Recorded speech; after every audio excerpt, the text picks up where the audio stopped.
Waiting. We are Oh, oh, live. oh, damn! I wanted to try something. Ah, if you But- want to. yeah, no, some sound stuff, but we're just gonna have to do it the ghetto way. But it's all good. All right, Beltway Jones podcast, long time coming. How you feel, Rick? Man, you know how I'm feeling? I'll tell you exactly how I'm feeling. DC has a new name today. The District of the Champions, motherfucker. That's how I'm feeling today. This Oh, ho, ho, ho. A long time coming. I'm not going to take away the steam from the show just yet. You okay. please, go on. I'm ready. My body is ready. God damn it. Let's talk about this. Go on, Ooh, okay. Teddy. All right. So we're gonna get into, everybody's excited about the NHL, we know, but we're gonna get into the Capitals first. But then we have some NBA Finals topics we gotta get to. LeBron, of course, Steph Curry, the Warriors winning their third championship in 4 years. And then we got a kind of weird story from the NBA with Brian Colangelo. We'll kind of get into that. But first things first, man, the National Hockey League champions, Washington I can. Capitals. Are What are you your going to the thoughts? parade on Tuesday? Yeah, man, I plan to be out there. I'm gonna go. Uh, what is it? It starts at 1. No, it starts at 11 Starts at from 11. 17th Street to 7th, and into the National Mall. I'll be down there as well too, so we can definitely got to link up when we Oh, out there. bet. Yeah, yeah, yeah. Yeah, I'm just gonna take an early lunch and just go down there. early So lunch. That's like a 8 a.m. lunch. no, I'm gonna leave like 10:30. Just head down there. But yeah, man, it's the first title in, of course, my adult life, but just my conscience life for a Washington professional team. Besides DC United, but they don't count. But why do the Capitals count? Capitals, they so the game experience for the Capitals changed a lot over the years. The Rock, the Red, it became a thing. You had Alexander Ovechkin, very very popular draft pick. They're not top popular draft, but like the prospect. Popping out of Russia at the time. One of the greatest players to ever grace the ice. He had a lot of good things going on for him, and then they started winning. In DC, I mean, you got to think the time Ovechkin was drafted. Is his 14th year, so like 03, 04. I mean, who was doing anything around 03, 04? We didn't have a baseball team. The Wizards were shit. And the Redskins were, do I have to go any further about that? Honestly, I Nah. don't have to. I'm not going to. It's not a Redskins podcast today. So I mean, you had this touted draft pick come through. Supposed to be the next greatest thing, and the city's deprived of championships. At that time, it was only about 9, 10 years. The Redskins won in '92. It's about 03, 04, about 10, 11. Hmm. And then it's just been so much heartbreak. The city has gone through so much heartbreak over the years. The Redskins ain't shit. The Wizards can't get past the second round. The Nats can't win a playoff game or a playoff series. Let's just call it what it is. And then you have one of the greatest players on ice that every year something happens. They can't beat the Penguins. They can't beat the Rangers. It's just some bullshit every single year, and they keep retooling their team. And this year you get a squad which nobody really is like, hey, you know what? They probably can make it happen. But these guys are gritty, man. Devontae Smith-Pelly with that amazing goal to tie it up at 3. Lars Eller, his career's been up and down. Bounce from team to team. Um, Heads up play. The puck gets right through Fleury's legs. He's right there, knocks in there 4-3, and the Caps hold on. Honestly, and you said your first time in your adult life, we're about the same age. Unfortunately, I was actually in Denver in a hotel room with a few friends watching this game. I had to fly out, and I'm sitting there watching. I'm going off in the hotel room. Got a little Crown Royal next to me. Shout out to the vanilla. Yeah. Yeah, and I'm having a great time watching the game. Smith play hits that goal. I go off. Lars Eller hits it. I'm throwing this hat right here. I'm throwing on the ground, slamming walls. Yeah. And then they win it. You know what I do? I Get just put my hand. naked. Not quite yet. Honestly, I was just overcome with emotion at that point. Wow. Yeah, I didn't say anything. I had my wife on FaceTime, and she knows how. I mean, years I've been going through all this heartbreak. I just put my hands over my eyes, and I just had to wipe the water away. It meant that much, man. To see a title to this city that deserves it so much. So what do you think about all of the local bandwagon fans like me? I don't watch the Capitals like that. I'm a Capitals fan, Hmm. but I don't follow the team like that. I don't really know hockey like that. Did we get to celebrate? Did we get to own this championship as well? I don't believe there's such a thing as a local bandwagon fan. What does that even mean? Oh, okay. Yeah, I mean, honestly, we don't really, it's what's that? we have, you know what it means. You've been a Wizards fan. Hmm. We've had people who didn't give a damn about the Bullets, and once they got popular with Gilbert Arenas, then we had all these people come aboard. Same thing with John Wall's teams, those type of bandwagon fans. The Redskins fans always talk about bandwagon fans, and they don't want any bandwagon fans, but it's not really a much of a Why is bandwagon most times. why is that You argument know? only pertain to sports though? Like, there's an underground rapper right now somewhere in DC that really nobody's really listening to. As soon as he blows up, the whole city's behind him. Nowhere else that exists at. If you're from the area and your team blows up and you support them, what is the problem? Okay, all right, I'll take it. I'll take a Yeah, championship. it's one thing. Let's say if Ricky Williams, was putting on a Warriors hat, and I'm sitting there, going to toe for Kevin Durant and Curry. That's something totally different. I'm not from the Bay. I'm from here. I was born here. You look All behind me. right, You that see sounds everything like behind me. All right.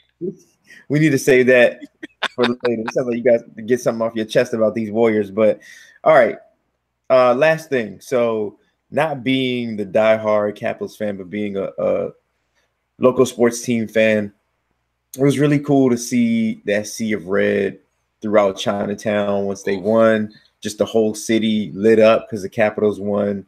Never experienced anything like that. Definitely will be at that parade on Tuesday.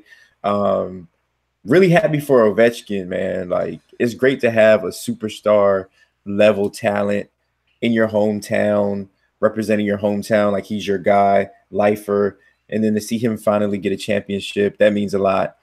And I gotta he's ask you great. something. That's another thing. He's just the greatest. I gotta ask you something. Is he What's the up? greatest athlete DC's ever had? I was thinking about that same thing. You mean like playing for a professional? Yeah, I would think so. I mean, Yeah, who else have we had in any sport? I'm trying to think of a Redskins player that would be the best in the sport, and that's not Daryl even Green. close. No, he wasn't the best. Like, he wasn't the face of the sport. Alex Ovechkin is unquestionably the best player in the NHL. Like, Yeah, he scores goals. the Gretzky of his era. Yeah, yeah, he is. So no, he's the great. They don't call him the great eight for nothing, right? So Exactly. what does it mean to you before we wrap this segment up? Go I Cap. think which one, the title or What does it mean Ovi's to you? career? I guess my bad. What does this championship mean to you? Okay. I'm 30 now. Just had a birthday. And the last time Happy birthday, DC, man. thank you very much. And the last time DC ever won anything, I was 3 years old, shitting on myself and pissing on myself, running around my grandma's house. When pops right there, mom watching the Redskins beat who they beat in '92? Was it the Broncos? I think it was the Broncos. Yeah, I remember it like it was yesterday. Yeah, exactly. I don't remember that at all. I have no recollection of any of that. All I know throughout the years is heartbreak, bad times. The Redskins coaching changes, Dan Snyder tenure. The Wizards, Ernie Grunfeld. The Nationals, they have great management, but they just can't win. Fire. They don't win when it counts. This is Mhm. all I've known. This is all we've ever known. This is it. Then you have the Capitals right there as well. Now, I'm not. No one's going to confuse Ricky Williams with Barry Melrose. I've said it before in this podcast, but I would say this one more time: is that when it comes to DC sports or anything when it comes to the local area, I'm right behind you, baby. George Mason, '05, I was right there. Maryland, of course, '02, win the championship. Georgetown Hoyas. What more did I say about that? Bowie State, Maryland Eastern Shore, Loyola, University of Maryland, Baltimore College. A lot of these schools I don't follow. Like I won't say I'm sitting there watching every single game, but that doesn't take away my fandom from it. It doesn't take away fandom from it. And the thing is that with the Capitals winning, it's the city needed something. It needed something bad. The Wizards ain't going nowhere anytime soon. The Redskins, No. like I said, complete dysfunction. DC United, nobody cares on that level. But that sea of red out there outside of in Chinatown, it's nothing like it, man. It was nothing like it. Yeah, man. Hell to the That was a great Capitals. sight. That was a great sight to see. So going from one champion to another, the Golden State Warriors, man, they did it in four. Swept the Cavaliers. I don't think that was a surprise to anybody. Did you think it was going to be a sweep? Yeah, I said it. I said it on the podcast I wrote with Jair, Untitled Always Mastered, on this particular channel as well. Yeah, man, I told him LeBron's gonna get swept. It is what it is. We barely even want to talk about it. We knew what it was from the get go. But They had a shot to win game one, but I mean, you got J.R. Smith playing for you and Ty Lue coaching. I mean, how far can you really get, honestly? all right, say that we're going to get into that. Who's to blame for game one? But all right, let's talk about the Finals MVP. So Kevin Durant wins this year's MVP. Is that a knock on Steph at all, or were you surprised that KD got the MVP? No, KD's a great player. KD's top 2 to me in the world. Who's he number doesn't one? do everything. Was that LeBron? LeBron's number one? Yeah, LeBron's number one. Okay. KD doesn't do everything that LeBron is asked to do. LeBron's asked to do more with less. KD's asked to play a role in the machine, essentially. That's taking anything away from him, but that machine just runs so efficiently that he can get his 30. Steph can get his 25. Clay can get his 20. Draymond can get you 7, 7, 7 to 7, on any given night, and play excellent defense. I'll tell you what. Let me put it like this. I don't like the fact that KD's wearing a Warriors jersey. I've said it. I've been on record saying that before. And to me, his rings do not mean as much to me as a LeBron winning it for Cleveland for the first time.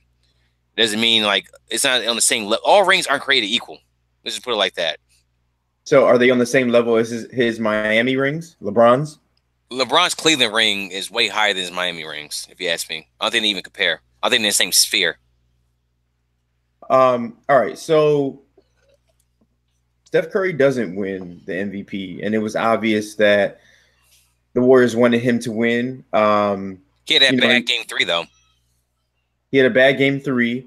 KD never really had a bad game, but I don't know if you paid attention to the entire 4th game, which it wasn't much of a game, but it looked like KD was also trying to get Steph the MVP, and he messed around and got a triple-double for himself. So that basically, to me, sealed it for KD. And it kind of showed how valuable KD can be, kind of going to your point of saying, KD doesn't have to do as much for the Warriors as LeBron does for the Cavaliers. I mean, to me, KD could possibly do that to get a triple-double in the finals. I mean, that has to say something for his playmaking ability, right? Oh, he's an excellent player. Let him not be confused. KD is top 2 in the world. But at the same time, I don't look at his rings on the Warriors the same way I look at a Cleveland ring with LeBron or a Dirk ring with Dallas, or even I even take Boston in 08. I don't look at his rings at all. The guy joined a team that was 73-9 that beat him while his team was up 3-1 in the playoffs, and he joined them and he won a ring. Now, I would say that KD is the best player on the Warriors. I wish he's the best player on the Wizards. Who knows? Who knows where the Wizards will be at? But we got to do some alternate history one day, because I have a very excellent theory about that. But that's neither here or there. The man hates Maryland. He is not coming back. Yeah, I know. Story for another day, though. Huh? But hold on, before you not to cut you off, but so are you saying that KD was deserving of that MVP, or should it have gone to Steph? Nah, he was deserving of it. He definitely won it. Straight up, he won MVP. Do you believe in the rumors that Stephen Curry is bothered by not having an NBA Finals MVP, and you kind of like there was some butting of heads with him and KD? You think he's like jealous of KD, I should say? Or play better. How about that? Game 3. Don't shoot 1 of fucking 16 or whatever it was. How about that? He has a good game in game 3. He wins.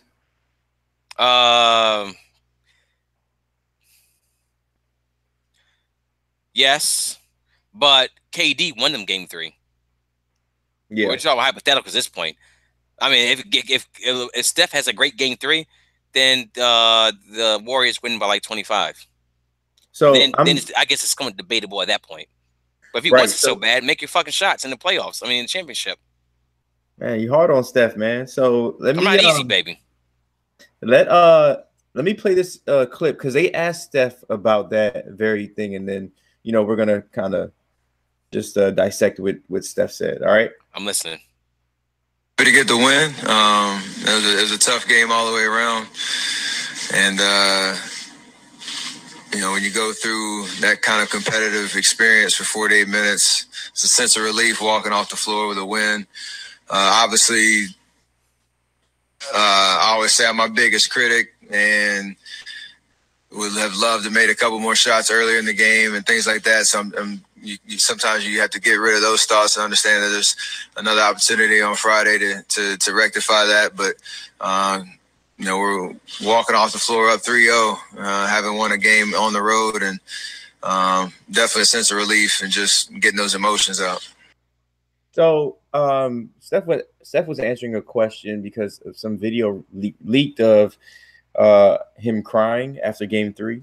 And so the rumor was he was crying because he felt he had lost his chance to win the finals MVP. I don't believe that. Basically what I hear him saying there is, yeah, he had a bad game, but we pretty much won the title after game 3. And so I was overcome with emotion. You believe him? I don't believe he was crying after because he lost NBA MVP finals, NBA MVP finals MVP. Jesus, no, I don't believe he was crying over that. I'm having some trouble tonight. Help him, Jesus. No, I think he was just he realized that he could have lost his team the game. Honestly, I think that's what it was. He should overcome emotion that the guys on this level right here. I mean, this is their livelihood. This is their job. So having some emotion, crying afterwards, I mean, shit. How many times we came home from me separate times came home from work, even back we used to work at a defunct shoe retail sports store that'll not be named, and we're like, man, fuck this job. I'm just tired of dealing with this shit. The same thing with these guys too. You have a bad day at work. That's all it looked like to me. And the guys overcome emotion. He could have let his teammates down. Got millions on the line. Yeah. I mean, I didn't really go home that many times complaining because I quit, remember? and then I just started working there again. Like nothing happened. Yeah, what was up with that? I'm gonna ask you about that one day. That shit was wild. Yeah, that's for another podcast. So yeah, I don't believe Steph was crying because he realized that he had lost his shot at the MVP. I think that's ridiculous.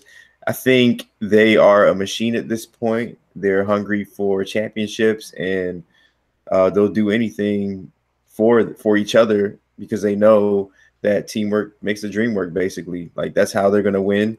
They have enough talent, and I don't see any jealousy on that team. I thought I did earlier in the playoffs, but it looked like it was just I don't know, kind of. I think they won. I think this year. So last year, KD joins the Golden State Warriors, and the mantra for the team is "Do this for KD. Let's prove all the haters wrong, and let's all support KD and elevate him. Let's get this championship for KD." And they did that, and he was the Finals MVP. But this year, the mission was kind of open. They didn't have something like that they were targeting, and but I don't, they win the championship this year. Steph and KD, they're both great players.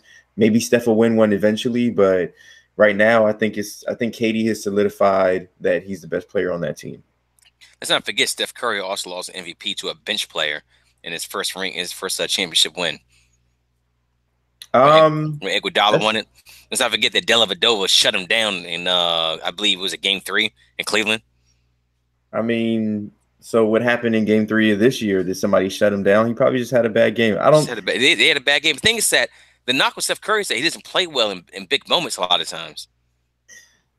Yeah, but about that, I can't really think of any games where it's like, man, he failed to show up and they lost because they end up winning. So they're just too good though. They can mask things like Curry shooting like that. If you still have Harrison Barnes and Bogut on that squad, and Steph Curry shooting like that, they lose by like 10. So they won a championship. So I mean, Steph Curry hasn't. To me, it's like I think that's overblown. I don't think Steph Curry has had that many bad games. It's like almost a shock when he does have a bad game. Oh, definitely, yeah, definitely. I agree with you, 100%. But I mean, the guy's he's had 3 opportunities to win. Why do you hate Curry so much, man? I don't hate Curry at all. I love the guy. But when you're great, I expect greatness out of you. I'm hard on those that like Nick Young. I mean, God bless him. I'm not as hard as him on someone like Curry. Curry is an excellent basketball player. He's a great individual. You know, a lot he does for the community. So I hold him to a higher standard than Why? others. Because he's light skinned. Hey, hey, same standard I hold KD to, and LeBron, all them cats. Okay. Even Brian Scalabrine. So on the loser side, LeBron James is LeBron James leaving Cleveland? Yeah, he's gone. He's out of there. See ya. Why do you think so? Look at his team. Look at his coach. Look at his owner. He's already won a ring for the city. What more do you want from him? You want him to suffer in Cleveland for the rest of his career? Yeah. Charles Barkley said he just want to see him leave. Charles Barkley also never won rings. Misery loves company. LeBron James needs to go. I want to see LeBron James happy on the court. Remember after that trade they had with everybody in the league this past season? Oh, Cleveland. Yeah, Cleveland. Oh yeah. And remember that game against Boston? They were up by 30. Yeah. And LeBron was on the sidelines, jumping up and down, you know, looking extremely happy. I want to see more of that with LeBron. LeBron's he's a great guy. You know, I think it's a lot more layers to him. But I don't know. I don't know. LeBron is a great guy. Yeah, I mean, look at the man. I mean, he's been in the league for what, 14, 15 years, scandal-free, great with the community. Okay, let's listen to LeBron. The philanthropist, you know.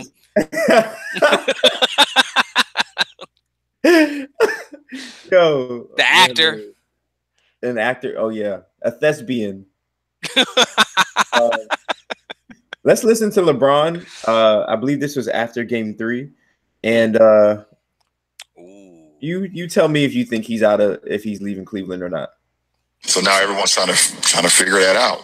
How do you put together a group of talent, but also a group of minds as well, to be able to compete with Golden State, to be able to compete for a championship. So that's what GMs and presidents and certain players.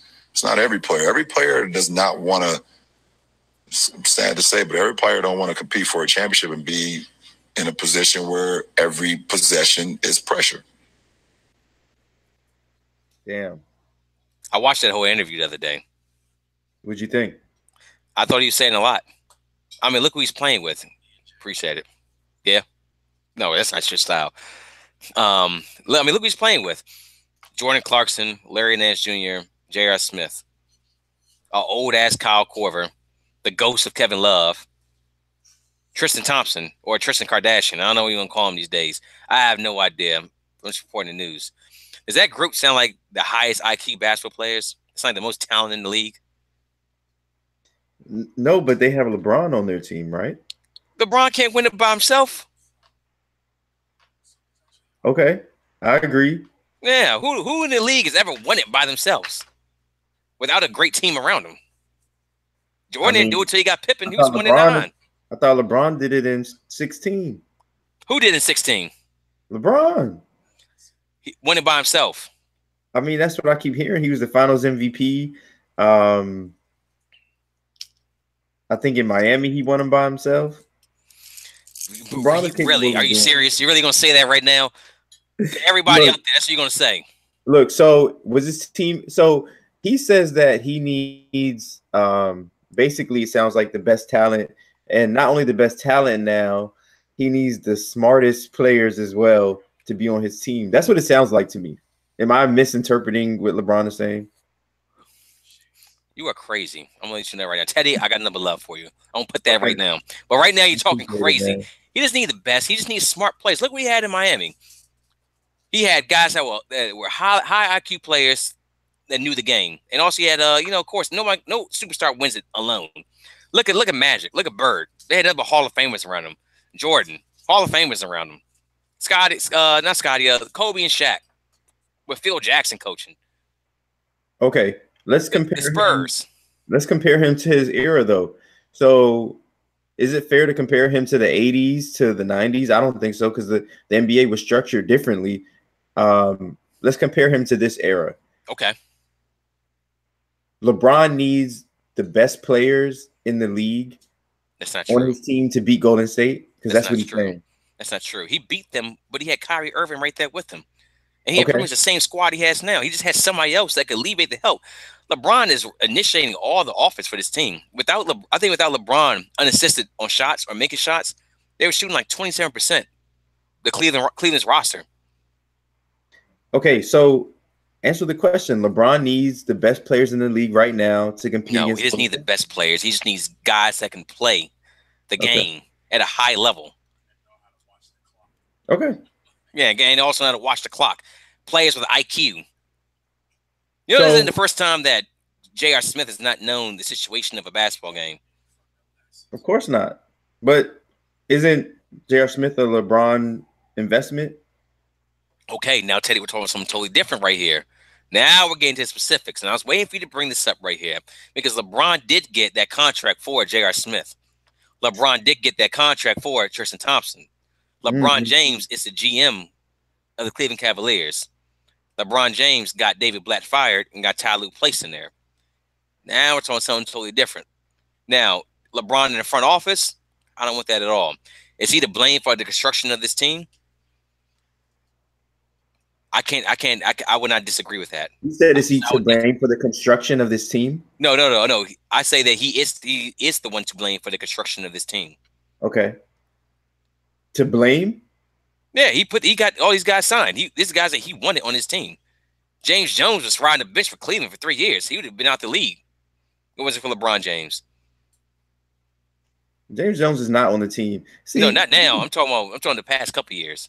Yeah, you LeBron's, but they won a championship with James Jones. I want to know. He didn't win a championship with James Jones. I'm saying that James Jones had a job because of LeBron James. I want to know when the excuses for LeBron is going to end. Number one, tell me, does he need the best players in the league today to be on his team to beat Golden State? Is that what he's saying? He also said he needs the smartest, players, the smartest players on his team. So is that what he's saying or not? Because it sounds like that. Who do you think he needs? What are you talking about there? There's rumors of him and Paul George trying to link up. You think that's possible? I think that's possible, and I think there's nothing wrong with that. And so where are they going? L.A. Everything's in L.A. I was talking to my cousin over here, too. LeBron wants to go to L.A. L.A.'s a smart destination for him to go. Rebuild the Lakers. Lakers or Clippers? Oh, the Lakers. He's not signing with the Clippers. So we have a number of teams that people are talking about LeBron could possibly go to. First is Philly. You see him going to Philly? Why not? No, because I think LeBron at this stage is more than just basketball. It's his businesses. It's his family. When he went to Miami, it wasn't really about – well, it was, of course, LeBron's also been a mogul pretty much his whole career from his rookie deal with Nike. Or even first his rookie year deal they had with Nike. But the guy, he's in a different stage of life. Like I read today, I didn't even know this. When he first went to Miami, Savannah and the 2 kids at the time before he had his youngest daughter, they all stayed in Ohio for a little bit until they came over. LeBron doesn't want that now. LeBron wants his family with him. He's got a 3-year-old baby girl. Of course, Bronny Jr., who possibly also could be in the NBA one day, based on what the scouts are saying out there. This is not coming from Ricky. I'm just throwing it out there. Jesus. All right. You love LeBron. Okay. Look, I'm reporting the news, man. What do you want me to do? Now, I'm a Wizards fan. All right. I don't have love for the man on the court, but I respect this game. It's a difference. All right. So you were saying LeBron James Jr., number 1 overall draft pick. I didn't say that at all. Don't you do that. No, you ain't getting away with that one. But then LeBron's at a different stage in life is that he wants his son to be his family to be comfortable. So wherever he goes at, he mentions in that same clip you played me, that whole interview, he mentioned that, about, Bronny, his 2 kids, Savannah, not moving around so much because, Bronny's about to start high school here pretty soon. So he's going to want to be somewhere for at least 4 years. Right. Before he takes a year off or waits to play on Bronny's NBA squad for a year. So LeBron is not moving to Philly because he's not going to get those things in Philly. He's not going to be able to start businesses or staff or, send his kids to a good school. Like I see. No, there's nothing wrong with the city of brotherly love at all. Okay. I'm not going to be here. I'm not going to say that. I'm not stupid. All right. I don't want any Let problems. me say this though. I agree with you. I don't think that he's going to Philly. For I feel like your points are more for a certain city that we'll get to, which I agree with. But you know, we have an issue with you know, the GM of the Philadelphia 76ers kind of getting into trouble because of a number of fake Twitter accounts he used to criticize players and other GMs and just said a whole bunch of just craziness. So LeBron's not going to go from one dysfunctional organization to another. Well, they got him So out of there. there's a rumor about Miami. Do you see Miami? I think Miami's a strong number 2, to be honest. Really? He would go back with Pat Riley after. Well, Pat Riley is kind of trying to court him. Was there really bad blood between him and Pat Riley after he left? Yeah. Like on Dan Gilbert level? No. I mean, you know, him and Pat Riley didn't see eye to eye. Pat Riley drafted what's his name? Napier, because he thought that would lure LeBron. He told D Wade before he told the organization, and then he just dipped and didn't tell Riley. Like he basically decisioned the Miami Heat. That puts Riley in a horrible position. It makes him look like he doesn't know what's going on in his organization. So no, they weren't on good terms. Let's not act like LeBron. LeBron isn't. You can't compare LeBron to a different player. LeBron is an organization in himself. He is a franchise. So whatever moves he makes, he's above other players. I hate to say that, but it just is what it is. Wherever he goes at, he's going to run that franchise. So much LeBron love. No, I'm saying the facts, man. I've been watching the man's career since 03. You've been sipping. The truth is coming out. The only thing I'm sipping is this good brown right here. That's what's up, man. I need a break. All right, so no, I'm good. So the Clippers. Nice. Was that the Clippers? No, he's not going to Clippers at all. There was a report early in the year that saying that he would never play with the Clippers. Oh, do you know why? Was there a reason for that? I didn't read much. I don't think it's anything with Doc Rivers. I really don't know. I'm not gonna say that. I've been giving you facts all day, but I don't really have a reason why. I think he just doesn't want to play the Clippers. All right. So what does LeBron need? Because he apparently thinks that he needs a super team to beat Golden State. So is it really about beating Golden State at this point? Winning. I think LeBron is all about winning. I think LeBron wants to win at any cost. Or do you think it's more so about his next stage in life? No. LeBron wants to be an owner. He wants to be a billionaire athlete. I mean, billionaires and owners can live anywhere they want. I think in that case, he can go sign the Milwaukee Bucks. Yeah, but let's be real. LeBron wants to win. I think I look at LeBron as like, say like you have like the biggest, fastest, strongest kid on the court, and you're playing pickup at the park, and you kind of have, you know, a limited number of players to pick from. And the second best guy is probably the only guy that would have a chance to check the best guy, but the best guy picks him on his team, like totally making the teams lopsided. And then they win all the games the whole night. None of the games are really that competitive or ever in doubt, but they win them all. I see LeBron as like that type of player. He just wants to win, which is a perfectly fine mentality to have if you're in the NBA and, you know, it's professional basketball. So I don't think he has any qualms about playing with any type of stack team. I think LeBron knows that he started this, and he created the Warriors indirectly. He created this. Yeah, he created the concept of, you know, stacking up against all the other teams. And for people to say he didn't, they reference the 80s. The 80s were just a different league. Free agency, anything like that. Yeah, and the league was created for Magic versus Bird. Yeah. So those two teams were the teams that were stacked.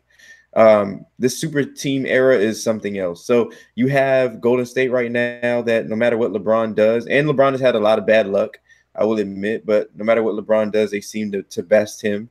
And, you know, we'll get into this later, but he kind of threw some shots out at Steph Curry, and Steph Curry answered back. But what shots are you talking about? We'll get to that. But out of all the teams and lineups available. So Paul George is a free agent. You have Kawhi in San Antonio. You have the Rockets. Where do you see LeBron going? Finally, where do you see him going? Oh, if I said it once, I said it 47 times. Cool runnings reference. It's going to the Lakers with Paul George, and they'll trade Lonzo Ball. I feel like the Lakers don't have anything. Like, what team? They have Kuzma, they have Brandon Ingram, and it's LA. LeBron's on a different level at this point right now in his career. The man wants to own. He wants to run things, which he's been doing for the past couple of years. But he wants to be. He wants to be Lakers and run the Lakers. He wants to learn with Magic. Is one of the most successful athletes that we've ever seen to walk the face of this earth. Well, and LeBron respects his opinion. Well, I that's a good point. I think I see that. The Clippers have Doc Rivers. Does that impress you? They also have Jerry West, who LeBron looks up to and seeks advice from. Jerry West is at the helm of the Clippers organization right now. They also have Lawrence Frank and Doc Rivers. Is that enough to lure LeBron and Paul George? Look at these names you're giving me right now. Okay. First of all, let's start with Lawrence Frank. Respect the basketball mind of Lawrence Frank. But honestly, what has the man done in this league? As far as winning titles. Doc Rivers has won a title. I know you didn't ask about Doc Rivers, but I won't get to Doc Rivers next. Doc Rivers had a great team. What did he do in Orlando? Before he got that team, he wasn't winning shit. He hasn't won shit in LA either. I mean, but he kind of did when he allowed his superstar to pretty much coach a team, and so that discredits Doc Rivers all day. Yeah, I have no problem with that. Actually, that was the intention of my comment. Okay, all right, we're on the same page then, Teddy. That was a KD led team, and KG did what Kevin Durant tried to do and elevate Paul Pierce as the MVP and face of the franchise. He did that his whole time in Boston, but I think it could be a good fit. I feel like right now I have the Clippers at number 1. If it's possible, I have maybe the Rockets at number 2. It would just be a matter of convincing or staggering the minutes. Huh? You think that? I feel like it's a bad fit too.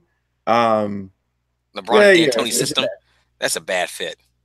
I see the Clippers in the Spurs. That's it. He's not going to play for Popovich.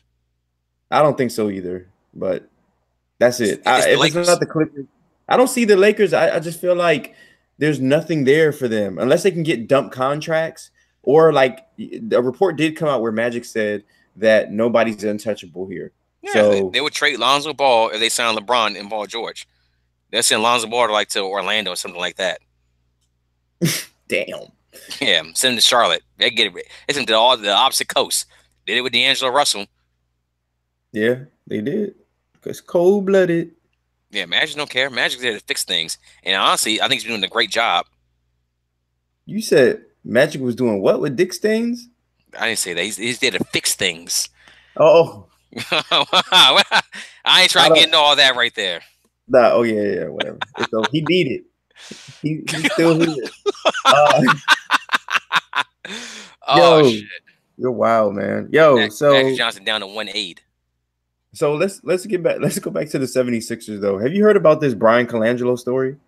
I've been following it. I've read about it. I'm very in tune with what happened.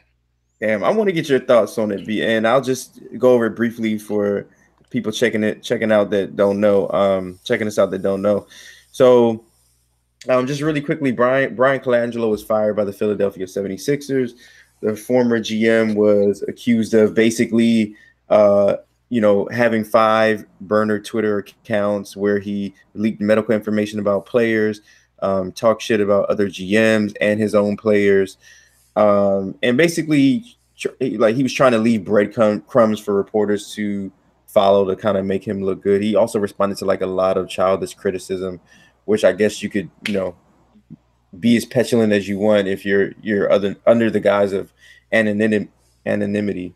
So long story short, in February, the Ringer received an anonymous tip that Brian Colangelo, the 76ers president of basketball operations, have been using the burner accounts.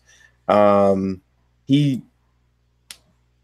it's interesting how they received a tip from an anonymous source that was some type of hacker or whatever. He had enough software to kind of check out patterns in these tweets from these accounts.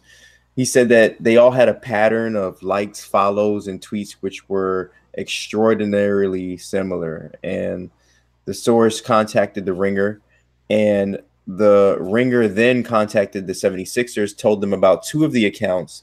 Within an hour of notifying the 76ers, all 5 of the accounts were turned to private. Mm-hmm. So that's how they were able to link all 5. He said some things about Nerlens Noel, called him a selfish punk and a vulture. He criticized Joel Embiid. He told Joel Embiid over Twitter that he costed the team a playoff berth. He called him a fool. He was talking about trade the process for KP, calling Kristaps Porzingis a smarter player than Joel Embiid. He released the medical history of Jahlil Okafor, and finally, he is the one who leaked the information about Markelle Fultz, saying that his mentor, his father figure, was the one that messed up his shot, and then threw Brett Brown under the bus and said Brett Brown wasn't playing Markelle Fultz even when Markelle Fultz was healthy on purpose. So, a lot of just mess. And after all of this was released, it was found out that he had involvement with the Twitter accounts. He then threw his wife under the bus and had her announce that they were her accounts. So I see you shaking your head over here. What are your thoughts on this, Brian? First of all, I want to go into a couple things real quick about the whole wife thing before I should go into Colangelo. I want to say right now I have zero respect for Brian Colangelo and what he did. Now, let's say that it was his wife. Publicly throw your wife under the bus. You don't do that right there. That's just bad. And I actually got my wife looking at me too right now. I'm not saying it because she's here. I'm just saying it because it's true. Oh, yeah, we know. Go ahead. Yeah, you don't do that right there. If she did it, man up and just take the goddamn blame for it. All right. Brian Colangelo won't even run a boys and girls club at this point right now. That dude is done. He's like like Kevin Spacey when it comes to acting. He's not getting another job again. He's out of here. He's done. Damn, you compared him to Kevin Spacey, though. That's right. I said that. Absolutely. Kevin Spacey's a rapist. Well, you know what? This motherfucker dropped out sensitive information. I'm not saying that the crimes on the same level, but no, I'm fucking. Yeah. but but things that the man was dropping. Raping little boys. Yeah. Same thing. I agree. Yeah. He's dropping sensitive information. Now, it's human nature to want to get stuff off your chest when you're going through so much. Now, let's talk about the Philadelphia fan base for a second. Well, Sam Hinkie. Bitch nature. What's that? Mm-hmm. I said, but that's more like bitch nature. What he did. Yeah, agree. 100% agree. Sam Hinkie is he's almost like a god when it comes to Philadelphia basketball. The man played the game correctly through the rules of basketball, got a couple stars in the team, and now look at Philadelphia's future. It's brighter than ever because of Sam Hinkie. Colangelo did absolutely nothing to me instead of being an NBA executive because they blackballed Hinkie. He drafted Markelle Fultz. Yeah, how'd that work out? That boy did go to DeMatha, so he's from Upper Marlboro too. So shout out to Fultz and the family. But love for him, but you didn't do shit this first year. But go ahead. Yeah, and you got Tatum and Donovan Mitchell out here. Kyle Kuzma was drafted 27 in the first round. I mean, it's just a bad look. Dennis Smith Jr., another great rookie that we had. Yeah, I don't like the fact that first of all, the dude is 52. All right, he's not a 29-year-old millennial. What are you doing with 6 Twitter accounts? Run your franchise, run your business, and show some damn professionalism. You're sitting there leaking information. And, I mean, there's people that knew about it. It's not like it was unknown. A few beat reports this is Colangelo right here putting information out. But it's information for me, so I'll keep this on wraps. I don't know who exposed him, but shout out to him, 100%. We don't need people like that running businesses in the NBA at all. We don't need guys like Colangelo out here. I didn't like Colangelo being hired with the 76ers, and I'm glad he's gone. Usually I don't advocate for someone getting fired, but in this situation, that guy had to go. You want to sign LeBron this summer. You want to put a run for the best player that the league has seen since Jordan, arguably. You can't have a guy like that run your franchise. No, they're not. They weren't going to get anybody, I don't believe, with him. He hasn't shown that he's a good GM with Philly. I mean, he has success in the past. He's won, GM of the Year awards in the past, but and his father's also Jerry Colangelo, which is likely why he got the job, because Jerry Colangelo works for the 76ers, right? I believe I had heard that. He did, and then he Yeah, I stepped didn't down even so his know son it could was take his over. son. Yeah, initially I thought it was Jerry Colangelo when I first heard the news, because that's who I knew was on the Sixers, serving in some, scouting or whatever capacity, personnel capacity. He I didn't know it was. was his son. Yeah, it seems like some nepotism there. And he just seems like a person you don't want in your organization right now. And he's done himself a huge disservice. He looks like a dick for having his wife take the hit. Just That's just bad form, man. that's Yeah. crazy. You're getting somebody's manhood at this point. Yeah. He has no manhood. So LeBron's definitely not going there. It's a shit show now. If they were in the running, they're definitely out of it now. Except that, I've heard some rumors that they're looking for a new GM and that they could sign David Griffin, That'd be who smooth. LeBron apparently loves. But things that it looked like Colangelo acted alone, so they got rid of him, and they brought in David Griffin. I mean, it's kind of like the Wizards when they they hired. bring him in? I know they were interviewing him, but they brought him in. No. I mean, if they were to bring him in, let me say that if they were to bring him in, and Mhm. also you have it's kind of like reminds me of it's a failed attempt, but like the Wizards hiring Scotty Brooks to kind of like lure KD to DC. Mm-hmm. So it's nothing wrong with that right there. I mean, you gotta shoot your shot. I'd rather you shoot your shot than not shoot at all, like my man Drake. So Damn. Yeah. The new L, I guess. a walking now. But yeah, I mean, at least shoot your shot. Hire David Griffin, see what happens. Either way, you still got a competent NBA executive running your front office that has a ring. Yeah. So I just thought that was a weird story. You see Fultz coming back next year and proving people wrong. It seems like none of the Philadelphia 76ers #1 overall picks get to really play that much in their rookie years. Foster's going to have a great NBA career. He's going to be good, man. He's going to be good. Yeah, I think like multiple time. I don't know, great also. like Hall of Fame, but it'll be. I don't know. I haven't seen enough of the man yet. I know in Washington he was good, but the University of Washington, that is. But I mean, his team was 9-22. They didn't win a lot of games with there. But a guy can ball. I mean, I'm not going. He's not garbage. He's not. What's his name? That got drafted, Anthony Bennett. He's not a bust like that. I mean, he came back at the end of the season and his shot looked fine. He was playing well. The guy got some moves when he created his own shot. He's a nice combo guard right off of Ben Simmons. Now Fossil's gonna be fine. I have no worries about that. He has some psychological and physical things going on with him with that shoulder. I mean, he's young. He's 19. Talk to me again when Fossil's 26. See where he's at. So we'll see. But that's what, 6 years from now. Will you still be watching the NBA 6 years from now if it keeps on the trajectory it's going? Like, do you think? I feel like this postseason, this regular season was horrible. This postseason, for the most part, left more to be desired. I mean, teams were purposefully not playing hard in game twos, and then they would just play hard at home and not on the road. Then, of course, the debacle in Game 4 where the Cavs just didn't show up. Who's the cause for this? Like, who's the least? We talk about the most valuable player. Who's the least valuable player when it comes to NBA product, and in particular, the final series? Let's just stick with that. Who would be your least valuable player that ruined the finals?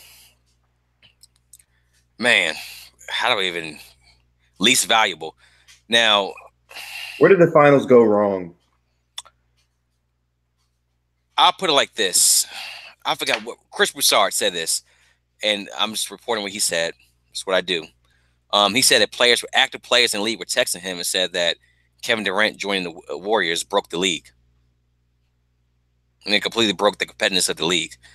You have one team that has 2 reigning MVPs on their squad, several All-Stars, I mean, look at that bench. You got Andre Iguodala, who will start for every other team in the league, and it's coming off the bench for the Warriors. Yeah, the man's 33, 34, but you know what? Him playing 25 minutes a game, it's effective. It's effective. And not to mention, they're going to get better next year.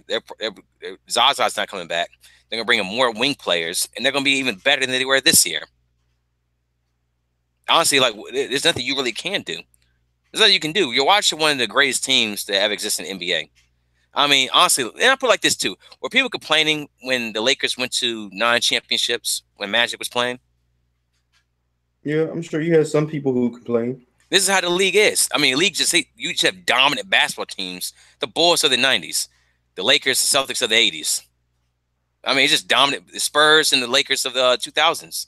You just have dominant basketball teams. This is how the league has always been. It's not football where year to year a team could surprise you. Jacksonville can go 4-12 one year, next year being the AFC Championship. Not saying they were 4-12 the year before, but they weren't as good. Yeah, it's not parity like it is in football. Football, you could change. You could be 0-16 next year. You could be 10-6. Shout out to the Cleveland Browns. Yo, so when I hear that players are texting Chris Broussard and saying that KD broke the league, I hear a bunch of whiners. Like, so they're saying that they don't feel like competing as hard because they think it's no point because the Warriors are going to win anyway. Is that why they're not competing as hard? I think the Rockets would have beat the Warriors this year if Chris Paul was healthy. The Warriors said that Game 7. The Warriors said it would have been a sweep if Iguodala hadn't gotten. No, it would have been 4-1. Sorry, I think Draymond said it would have been 4-1 if Iguodala hadn't gotten hurt. They said they figured out the Rockets and it was going to be a wrap. I would also agree with that too. So I mean, that kind of deflates my point completely. Right. I agree with Draymond right there. Draymond's right. Okay, so let's see if you agree with any of these. I'm gonna read you a list of reasons why LeBron is yet again a loser in the finals, and you tell me if these are legitimate reasons or if LeBron needs to go ahead with that bullshit. All right, okay. So reasons why LeBron lost. Golden State is just too good. Yeah, I mean, they're a better team than the Cavaliers. Nobody will argue that. They're a better team. I agree. Warriors. So that's why they lost. All right. LeBron lost because his teammates are not good. Another point. Yes. So so we both agree that LeBron played well in the first game, correct? And probably in every game he statistically played well. I wouldn't count game 4. I didn't really like how he played in game 3 or maybe not even game 2, but I'll give him game 2. Coming into this series, I felt like it would take a lot. It would take like a Herculean effort, some breaks to go their way. But I felt the way LeBron came into this finals, he could win some games. And I told a bunch of people who said I was crazy that if things break their way, it would be highly unlikely, but they could possibly take it to 7 if things break. They weren't taking this shit to 7 at all. I called it sweep from the get-go. No, absolutely not. This team's just not good enough. They're not smart enough. It's LeBron and it's a bunch of guys. That's what it is. LeBron said that they could have won a couple of the games. Game 1 and game 3, they happened to lose at the end. Game 1, they lost with 4 seconds left. Game 3, they were in that game, and the Warriors just took over in the third game. They had no shot to push this series. They had a shot to win game 1, but after game 1, it just broke the spirit of the team. Game 3, your first game back at home, so you got a little bit of a bounce in you. You know what? I don't understand why NBA players play better at home than in the road. High school, I understand that completely. College, I get it. In the NBA, everybody's at the tip of the spear. There's no reason why you should be putting up 15 points at home, and on the road you can't do anything. See, I can see that, but I think it's at that level though. The NBA level worsened throughout the last few years. The disparity from quote unquote role players playing well at home versus playing poorly on the road, I feel like it was extreme this year. Yeah, especially the Cavaliers. The Celtics. Look, I was gonna say the Celtics and even the Celtics Cavaliers series, the series with Toronto. it looked like Toronto had given up, especially on the road. Like after they lost that game one, and then the game winner, they gave up. So I don't know. Like I just feel like these guys are not playing hard and they're using the Warriors as an excuse. But back to our list of excuses, J.R. Smith cost the Cleveland Cavaliers this series. No, hell no. It cost him game one. Not even cost him game one. If George Hill makes that free throw, J.R. Smith is not even on the ropes for that. Or that charge is. The assistant coach call a timeout. Timeout. The head coach didn't even know they had a timeout. LeBron on the bench asked his assistant coach, "Did we have a timeout?" That means he didn't know, unless he knew. And if he did know, then that meant he was being very condescending to his assistant coach. Don't forget, LeBron did call a timeout. He motioned for a timeout. Yeah, he tried. Yeah. I think should have got it. I think should have gave it to him. I put that JR incident. JR gets a lot of it, but I put that JR incident on LeBron, Ty Lue, and JR. All of them. They all should have been aware, and they weren't. Should have. But it's your job of your coaching staff to know these things. I mean, players are playing the game, checking the points, this and the third, but it's coaching at the end of the day. And you can say LeBron is the GM of the Cavaliers, so I can see how he gets some blame for that as well too, not knowing that he had a timeout. Mm-hmm. JR not knowing the score, Ty Lue not knowing they had a timeout. I mean, I just don't see how LeBron goes back there at all. Just tie it all back in, but yeah, I'll definitely give it some blame out for that one. So, JR, so do you think that it's a legitimate excuse? Even though you don't think JR is the one that lost in the game, do you think it's a legitimate excuse? I think it's a number of reasons why they lost. He's not the only reason why. What about Ty Lue? Did Ty Lue cost them?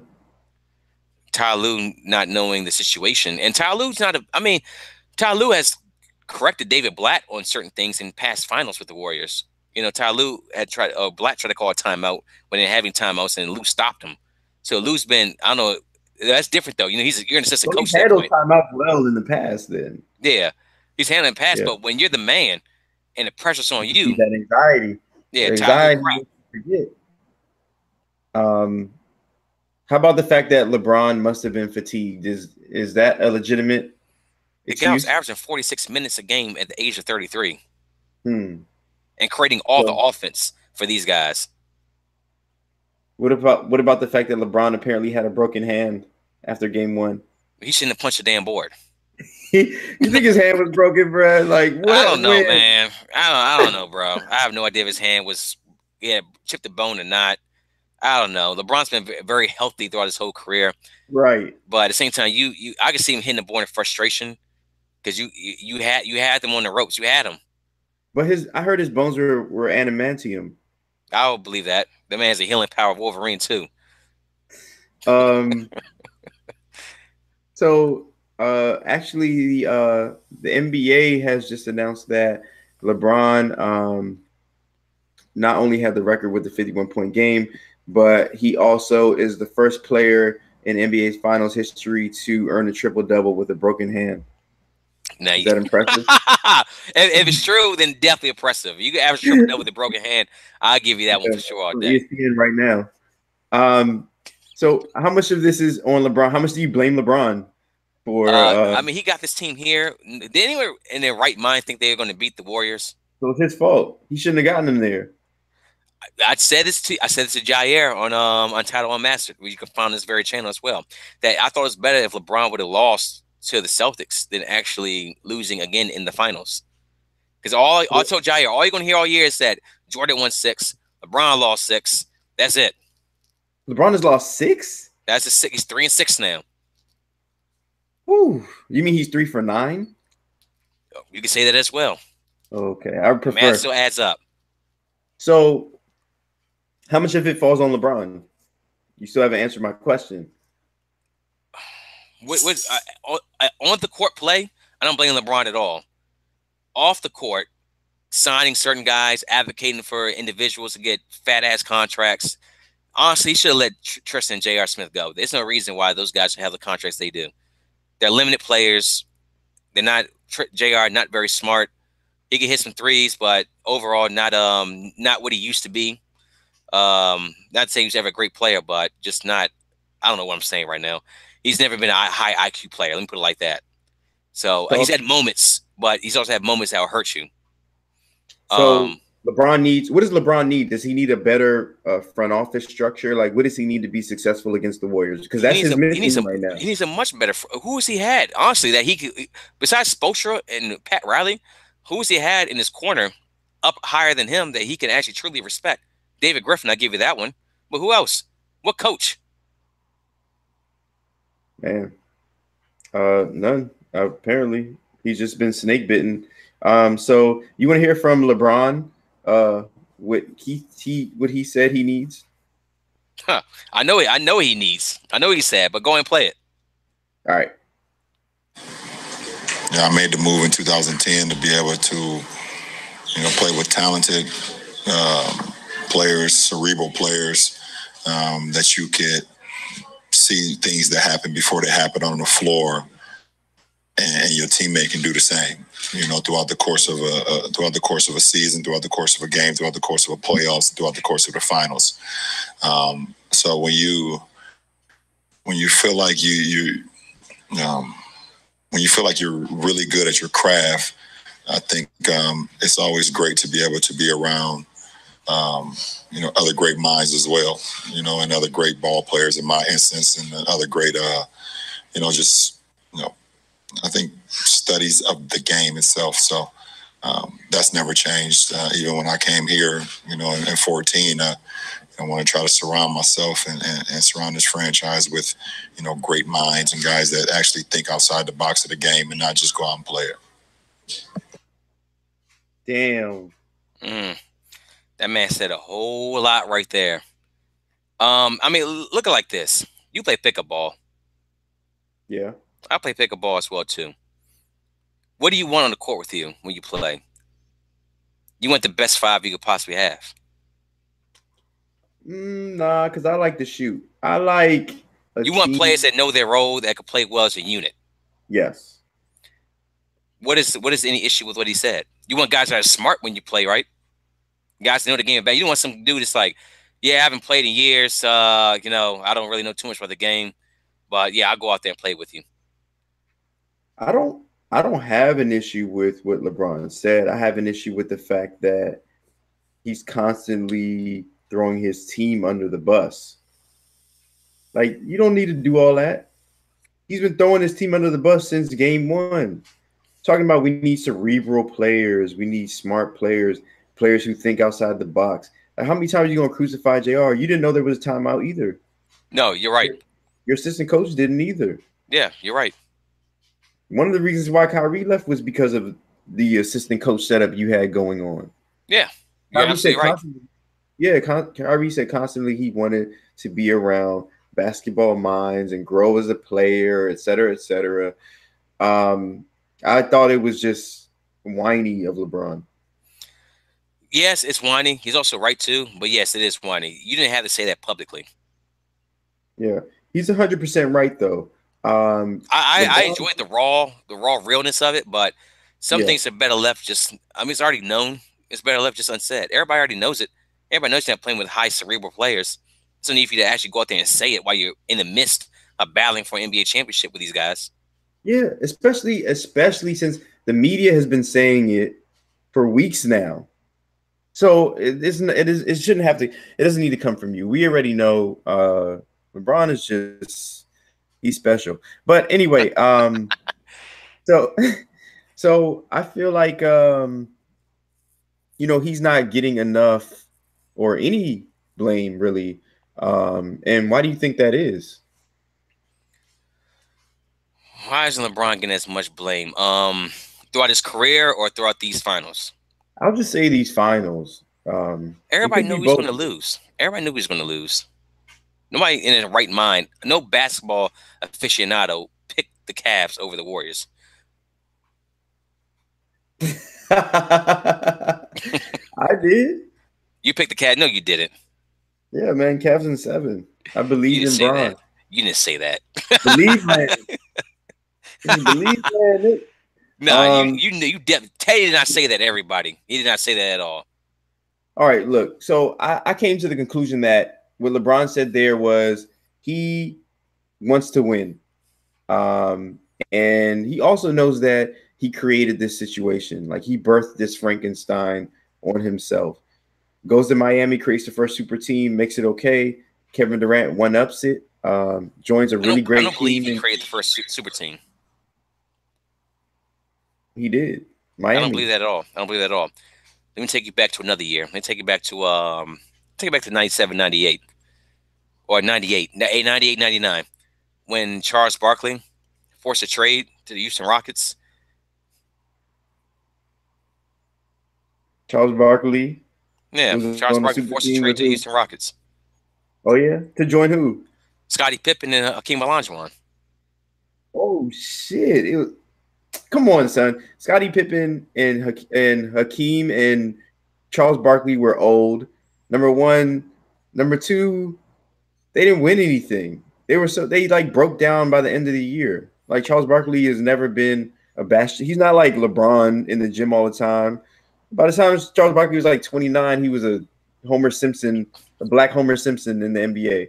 That is highly disrespectful, but also true. Look, but the reason I say it is I thought you were going to go Boston. No, I'm not going Boston. I'll tell you what I think about Boston. But the reason why I say that is that he gives LeBron a lot of shit, and a lot of plays the generation a lot of shit about, Kevin Durant going to the Warriors in the third. But I can point back to his career where he's tried to do the same exact thing. Yeah, Chuck.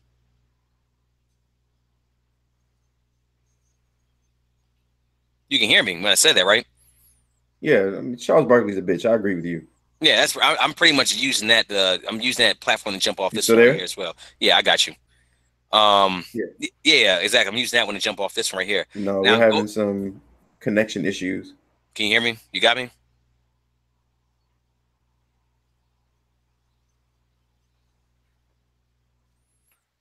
Hold on, everybody. Check the Wi-Fi. Wi-Fi is good. Teddy, you hear me? Yeah, you're back. Okay. Yeah, I don't know what that was. But you were saying we were talking about Barkley and I just use Barkley as an example because he calls out LeBron, this and the third, and a lot of these guys in generation, and he pretty much tried to do the same thing. So I just want to show that it's been tried before. Essentially, what I'm saying. Now let's go to go on.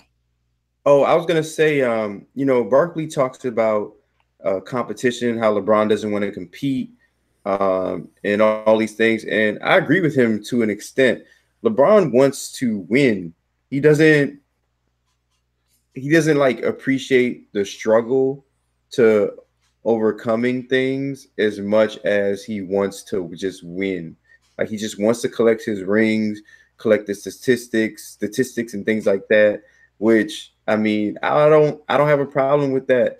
If you don't have to struggle and compete, then why not?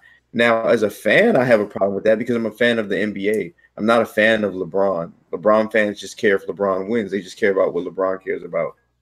The Warriors don't bother me because I feel like LeBron has made moves to be the sole super team. I mean, he created the Cleveland super team before the Warriors got together. So, I mean, he just what Cleveland super team do you consider that to be? Again. Huh? You said Cleveland super team. When was that? With Kyrie and Kevin Love, they formed that team. Well, Kyrie was already there.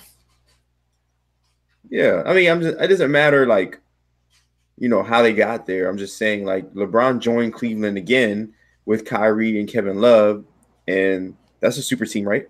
Well, Wiggins was there first, and then they traded Wiggins and Anthony Bennett for Kevin Love. Oh, I'm sorry. I'm saying that LeBron created the Cleveland super team before the Warriors created their super team.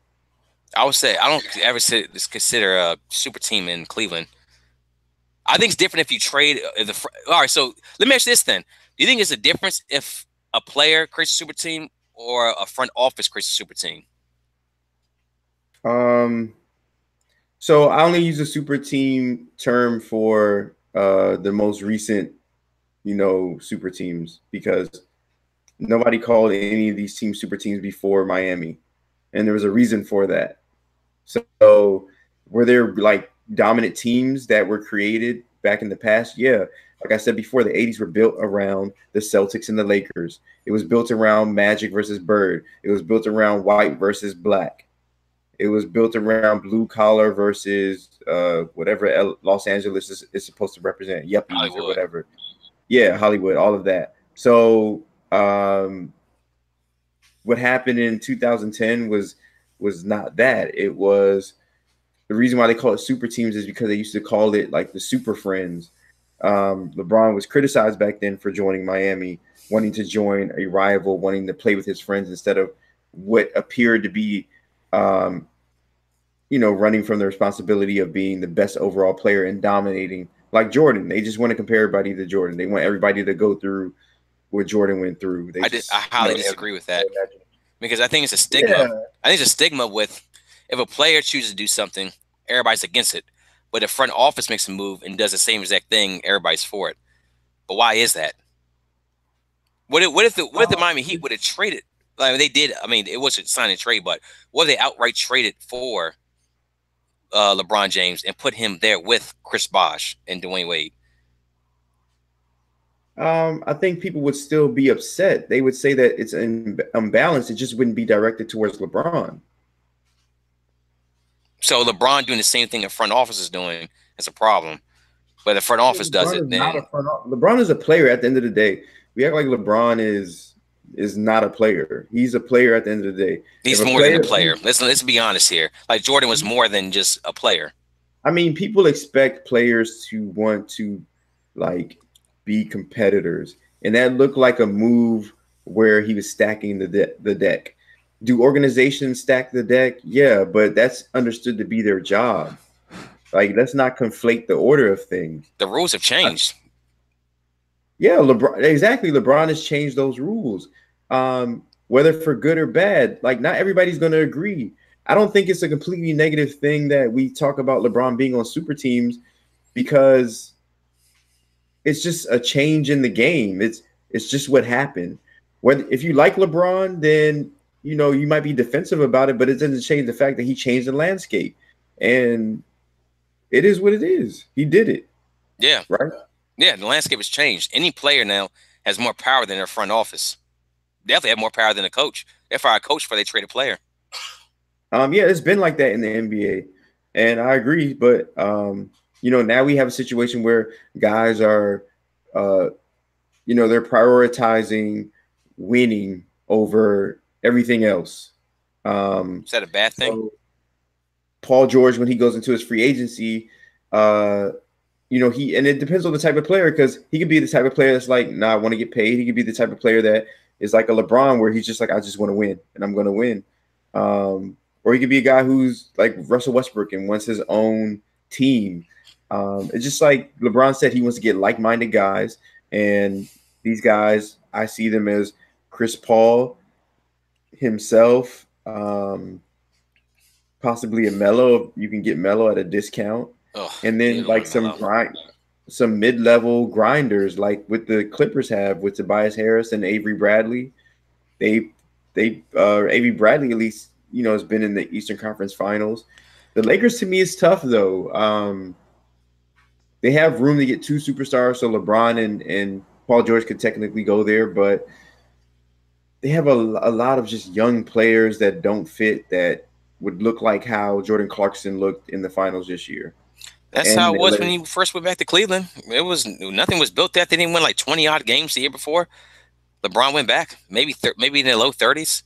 I'll check the stats, but I mean, LeBron built that Cleveland team, and they won a title. Yeah. And not to mention, let's not act like that Brandon Ingram and Kyle Kuzma can't play in this league. Those guys are on the rise, especially Kuzma. I didn't say they can't play. I mean, people think Jordan Clarkson is a good player, but he looked awful in the finals. Just your first time in the finals, and you're expected to win because you're playing with LeBron James. And LeBron James puts that added pressure as well because, he talks about you in the media after the game if you don't play well. Jordan Clarkson was also a second-round draft pick for a reason. Yeah, you're right. That's a fact. That was drafted by the Wizards. Yeah, and traded. Who was he traded for? Cash considerations. Damn. Very All right. Leonsis of the Wizards. Leonsis is now champion, sir. Yeah, I can't. That's why I say I can't really disrespect the man. I can't. Shout out to Leonsis, man. You got it, baby. Damn, Ricky. Yeah. So Ernie still must go though. Ernie got to go still, but Leonsis, you've earned some more years. Okay, so this last bit of information. This is a little back and forth between Steph Curry and LeBron, and I would kind of like you to kind of listen in and give your thought. We'll give our thoughts on this discussion here. I'm listening. I mean, let's just speak truth. Kevin Durant, and you got two guys with MVPs on her team, and then you got a guy in Clay who could easily be on a team and carry a team, score 40 in a quarter before. So before LeBron continues, I just want to say this. Remember in game one when LeBron and Steph kind of had that back and forth and LeBron shoved Steph and Klay Thompson had to come in the middle? I remember that. Okay. Yeah. This is what I feel like LeBron and Steph were talking about when everybody wanted to know. They wanted to know what went on between them. I mean, let's just speak truth. Kevin Durant, and you got two guys with MVPs on her team, and then you got a guy in Clay who could easily be on a team and carry a team, score 40 in a quarter before, and then you have Draymond, who's arguably one of the best defenders and minds that we have in our game. So you have that crew, and then you add on. And like LeBron just goes on to talk about Iguodala and all these other players they have on the team. But the interesting thing is, to me right now, is that he never mentioned Curry by name in that clip. But anyway, NBA players don't like Curry. I think it's been reported before. So Steph Curry kind of, they asked him about it. They said, there's no pressure on you necessarily because you have KD, and LeBron said you have KD and all these players. So Steph responded, and I shot 3 for 16, and we had guys scoring under 15. Without KD having the game he had, it would have been a lot tougher to win. But pressure. So, hold on, I just want to pause it there. So okay, this is when you say players don't like Steph Curry. This is kind of what I imagine, because he sounds very condescending to me at times. I don't know if you get that feeling, and he's winning. So Chris Paul, of course, doesn't like him. We saw that in the Western Conference Finals, mocking the shimmying and things like that. Chris Paul hasn't liked him since Steph Curry put him on his ass. Yeah, gave him that ankle injury there that time. That was nasty. Yeah, but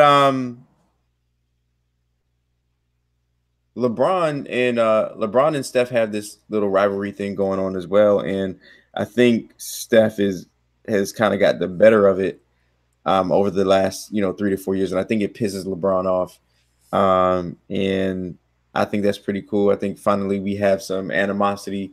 Hopefully LeBron, when he goes to his new team, plays it out. But let's finish. Curry kind of laughed at the pressure question. But anyway, so LeBron says that Curry doesn't have to face as much pressure because he has all these players and nobody has it as hard as him. And Curry's responding. So let's listen to the rest of it. Okay, to get the win. It was a tough game all the way around. And, when you go through that kind of competitive experience for 48 minutes, it's a sense of relief walking off the floor with a win. Oh, I'm sorry. That's the wrong clip. I'm tripping. You good? You good? Pressure. I don't necessarily agree with that, because I feel like every time we step foot on the floor, we put pressure on ourselves to be great, and whether you live up to it or not, you gotta be okay with it. Your effort and your intensity and whatnot, and the result of the game. But we don't win 70 or whatever. We won 67 games last year, and go through the journey that we did this year without everybody feeling a sense of pressure and sense of urgency every night that you step foot on the floor, whether you get the job done or not. We all want to show up and do our jobs at a high level because that's what got us all to where we are, today as individual players and as a team. So KD definitely falls into that. He helps the situation, but yeah, I don't think that takes. We don't walk on the floor and just, oh, there's KD. All right, we're good. Like we still have to play and play hard and play well. They're all great right there. Yeah, they're all great. That's a lot right there. I think it also opens the fans up to the psyche of these two players. Obviously, LeBron is very concerned about pressure. To me, pressure still gets to LeBron. He doesn't show it as much as he used to when he was younger. But for him to come out and say the reason why the Warriors are winning is because none of them are feeling the pressure, I think it says a lot about LeBron. Yeah. Who else is being compared to Jordan in the league? Who else's finals record is being dissected? Who else is being talked about on a daily basis? Kevin Durant bad game versus LeBron bad game are not equal. A Steph Curry bad game, a LeBron bad game are not equal. LeBron James has the most pressure on him of any athlete. Maybe ever. And he's definitely feeling it. And then Steph Curry, on the other hand, feels slighted by the insinuation that KD is, pretty much the one that has guaranteed them multiple championships. I feel like LeBron thinks that 2015 should have been his, if not for Kevin Love getting his arm pulled out of socket and Kyrie Irving going down. I agree with him 100%. Overtime. I think he believes that would have been his coronation. He would have averaged a triple-double and been finals MVP and gotten his third. And then they won in 2016, even though they probably shouldn't have. But they would have won. LeBron would have been up to 4. And then, who knows? Maybe Kyrie doesn't leave this year. There are reports now that LeBron says he didn't want Kyrie to leave. Yeah, because he said it. Yeah. So, I mean, I'm sure, like, he's pissed off. Like, all of Steph's championships have been at the expense of LeBron. Yeah, I mean, we have two great, forces, one in the East, one in the West. I mean, they're going to meet up in the finals. It just is what it is. Karl Malone and Jordan. Bird and Magic. I mean, it's been like this forever. This isn't no surprise to nobody. Curry is a top 3 NBA player. LeBron's number 1. KD's number 2. I would say Klay Thompson's a top 15. I'll give it Draymond a top 20. And we have guys like that in that category, and both on two opposite ends of the conferences. I mean, what more do you expect? Let's not act like we haven't seen these before. Now, as far as Curry's feeling pressure, I mean, look who he has on his team. You know what I mean? They're expected to win it all every single year. That is the bar right there. The Wizards making a Eastern Conference Finals would be like that'd be like a championship to the Warriors. Sacramento Kings, making them playoffs is like equal to a championship for the Warriors. There's different levels for every team. So the Warriors winning championship is just to be expected. They're expected to win. Next year, they're expected to win again. And as long as this group's together, they're expected to win every single year. So the pressure they feel is within themselves. Doesn't matter who their opponent is. There's plenty of pressure on the Warriors. But the approach is just different. I think Steph also threw some jabs out at LeBron. If you listen, he talks about, it's not about who we have in our team. We're coming out giving effort every time. And I definitely think that was a dig at LeBron. But it's easier to say that on his end than LeBron on his end. It's easier to say that? Yeah, for Steph, it's way easier to say. Look who he has on his squad. It's way easier to say that shit. It's easier, but does that excuse LeBron for not even trying? And then... Whoa, you say he didn't try? What do you mean? You think he tried in Game 4? Okay, all right. Game 4, he shot only 13 times. I would definitely... You know what a Game 4 reminded me? I'm glad you brought that up. Game 4 reminded me of Game 5 back in 2010, I want to say, against the Celtics, that Game 5 where he lost and he famously took off the jersey in the tunnel. Yeah, oh yeah. Yeah, or that was Game 6 in Boston, but it was one of those games. I think it was Game 5 in Cleveland. Game 7 in Boston. Didn't they lose in 7 that year? No, they lost in 6 that year. The year that he left and went to Miami, they lost in 6 that year to Boston. Yeah, that's 2010 because they played against the Celtics played against the Lakers, and Kobe and the Lakers won in 7, which is a great series. Yeah, I mean, it's just different, man. It's just different. It's different pressure. It sounds like the LeBron's same shit though, LeBron, like you said, he felt like he's chasing the ghost. And the ghost is Jordan. bro. No one's comparing Curry and Jordan in the same sentence. No one's saying that. He's not chasing Jordan. Like people need to stop that. He's chasing his own lane. He's not he wants to be known as the greatest. Like I think Kobe was chasing Jordan. I think LeBron is chasing his own legacy. Top overall scorer of all time, top 5 in assists. He'll have the stats. Yeah, he's going to be the stat king. That's more of a media narrative. They want to compare him to Jordan because they're tired. He said it himself. Who? LeBron. He said that he feels he's chasing ghosts. Talking about him him compared to Jordan. He said that he was that. I mean, was he saying he's chasing ghosts as that's his goal? Like he wants to pass Jordan. You took that as that. Let me bring up the actual quote, and then we'll go from there. I'll bring it up as soon as I bring it up. Or I'll read it as soon as I bring it up.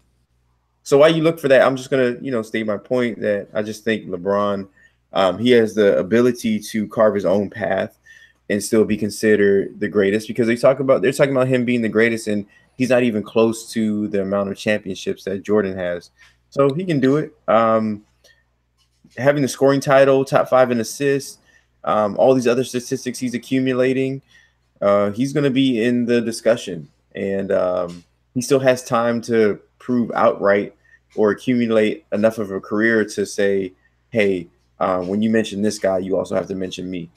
So they're already doing it.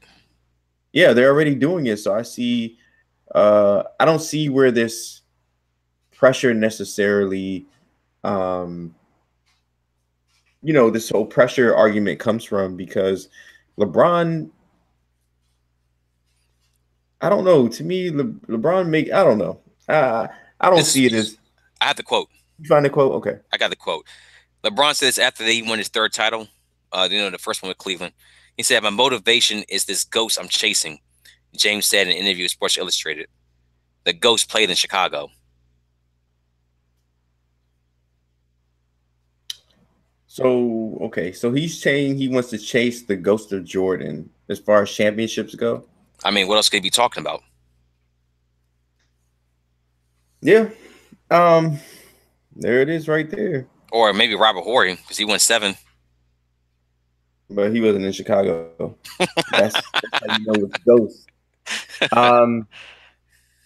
Yeah, I mean, I feel like LeBron's actions show that he is definitely after statistics. Because how many times do you get to appear in the finals and you have the nerve to like give up in the finals in games? Like nobody. I understand that you've been to 9, right? He's won 3 of 9. Yeah, okay. Yeah, 3 and 6 in finals. Okay, so you went to 9 finals. I understand you've gone to a lot, but you've gone to so many that you can afford to just blow 1 or 2, like just not show up. Which ones are you talking the Dallas Mavericks series? And the Dallas, but I'm mainly talking about this one. He was outmatched. His team was outmatched completely.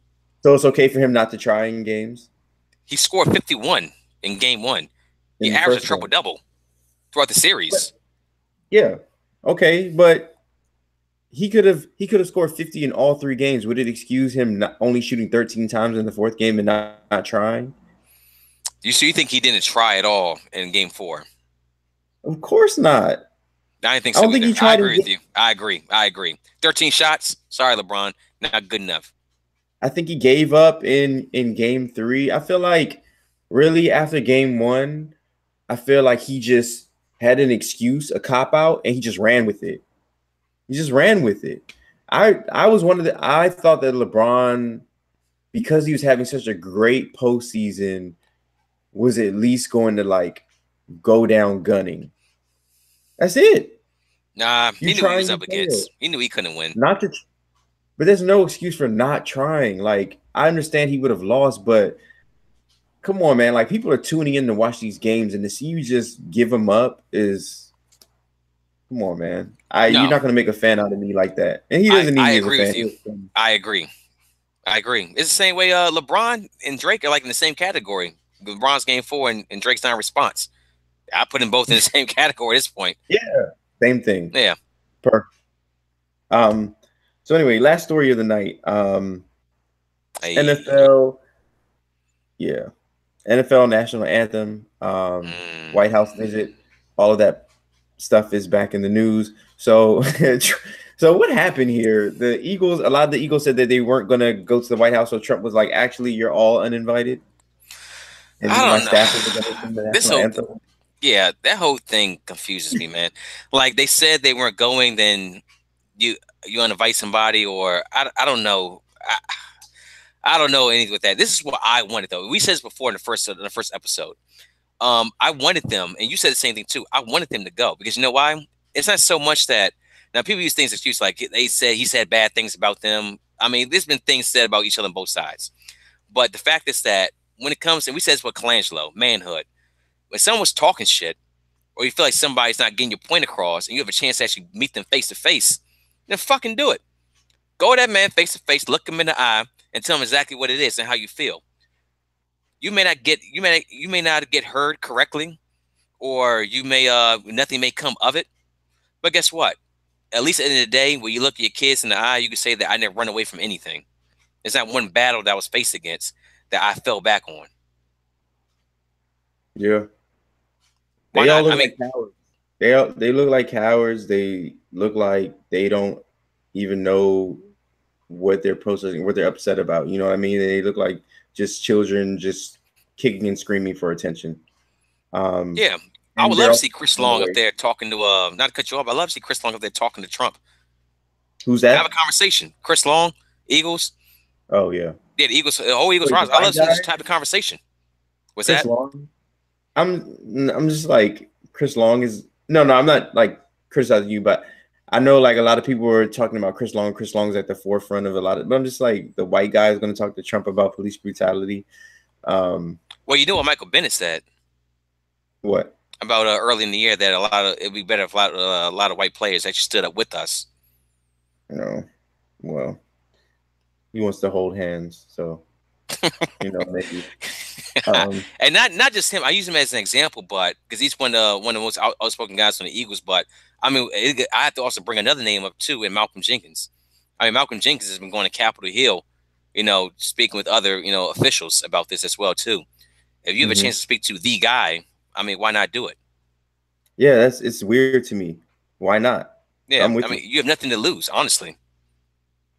Not saying you're going to gain anything, but at least look the man in the eye, and you feel like call him out on anything you feel like he said bad about you, and talk to him about it. Just have the conversation. So, Trump also doubled down on, his earlier statements when he was saying you should fire those sons of bitches if they don't pay reverence to the flag. So about last week, I want to say, or a couple of weeks ago, the NFL announced that they are instituting a non-protest rule, and players are not allowed to kneel on the field. They have an option to stay off the field and in the locker room during the anthem, but any players that protest will be fined. Apparently the owners are supposed to be on the player side as far as I know, but they passed this rule without any of the players association's input or any player input. So what does this say about the league? They put it in the I think the guide of conduct, so it wasn't like a CBA issue. Therefore, they needed players' input. At the end of the day, this is a business that's trying to save face with its consumer base. Now, what is this consumer base? Now we get into a little more detail with this. All right, let's go and talk about it. So, we could say white black thing, this and the third, but I think it goes a little bit deeper than that. The fact is that nobody's been protesting against America or hatred of America.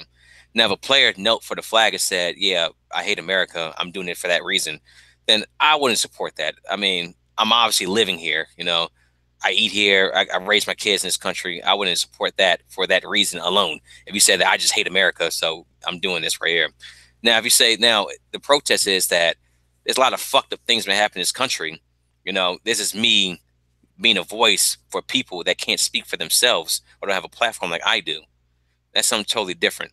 The fact that it's been construed into the former point that I said is a very, very sad thing, and is a very, very bad state of affairs. And the fact that this bill, or this not bill, but this whatever it was, this rule was passed, enforces the fact that the initial protest, what Kaepernick knelt for, is being pushed to the side because nobody wants to have the conversation. The owners don't want to have a conversation about that. They just want the product on the field. That's it. That's all they want. Just play football and shut the fuck up. Want nothing else from you. After your job is done, that's it. After your career's over, you got CTE, whatever. We'll fight you on that too. Do you think it's appropriate for the players to protest during the football games? Nobody. Okay, so I don't understand why people are saying that. I'm not advocating protesting at 12 minutes into the second quarter. Everybody take a knee and then get a delayed game penalty. That is protest within the game. Before the game starts, it's a silent protest. All you're doing is taking a knee, and a knee is a sign of respect. You take a knee when you propose to your wife. You take a knee when you pray. You take a knee on the field when another player gets hurt. Kaepernick initially sat on the bench. Kaepernick learned from Nate Boyer, played with the Seahawks. He's also a Green Beret too. He told him, Green Beret military top Army military special forces, told him, hey, just take a knee. It's more of a sign of respect. And that way you get your point across a little bit better. That way it's not being construed into something different, which it has been. I don't recommend what LaShawn McCoy did. Like, it's certain things that hurt the movement and the protest. Like, you know, LaShawn McCoy in that one game, he was like stretching the whole time during the national anthem. Did you see that? Did you see that clip? Yeah.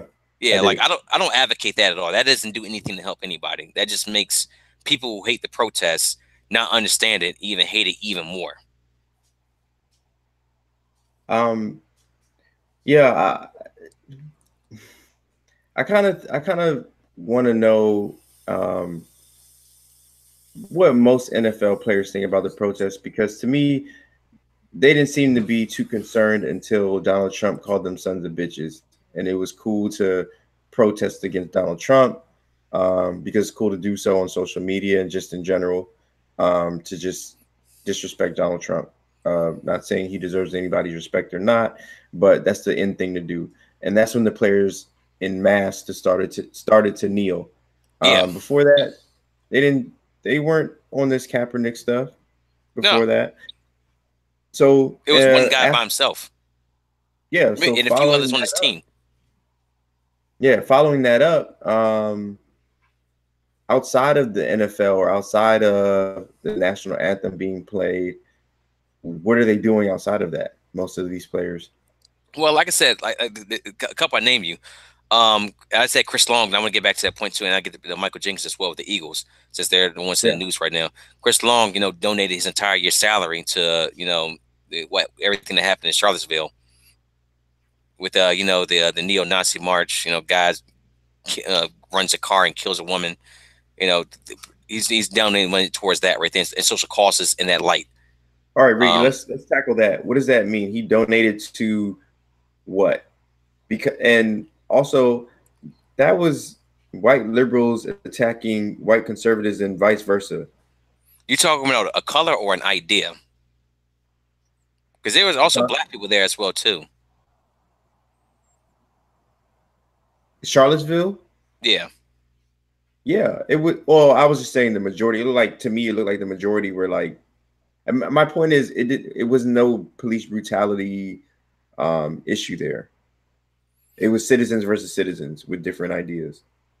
So I'm just saying, like, as far as because we were talking about the focus of the Kaepernick protest, and that was to bring awareness, I guess, to police brutality, or to have the conversation, like he said. Right. But then we talked about how Trump came in and it became focused on Trump.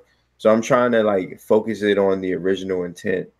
And what are these, like, does that make sense? Like, what are these players doing off the field when it comes to the original intent?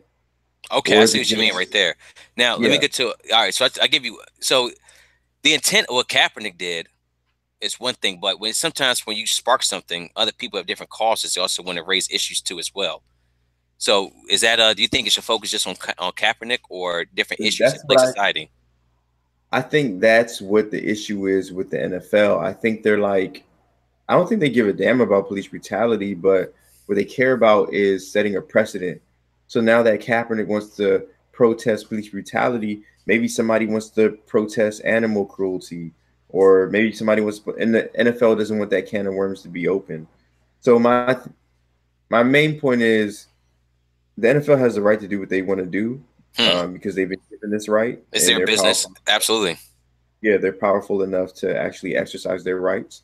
So if this is a real issue for, many of these NFL players, which to me they have not shown that it is, then they would be doing other things. Personally, I don't understand why the protest during an NFL game is even relevant. If you want to protest police brutality, protest outside of the police station.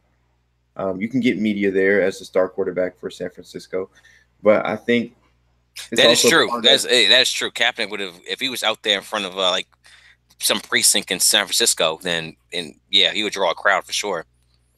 Yeah, it would be much more effective. Um, but what has happened instead is this has become chaotic, and no Oh, one's extremely getting hurt. chaotic. Yeah, no one's getting hurt. So whether or not this is done on purpose or not, but the original intent has almost completely been destroyed. Um, From what Kaepernick set out to do, and I don't think Kaepernick set out to actually. I don't think he had intentions of, hey, this right here is going to, one, it's going to give me a black ball from the league, and two, it's going to construe my point to something totally different.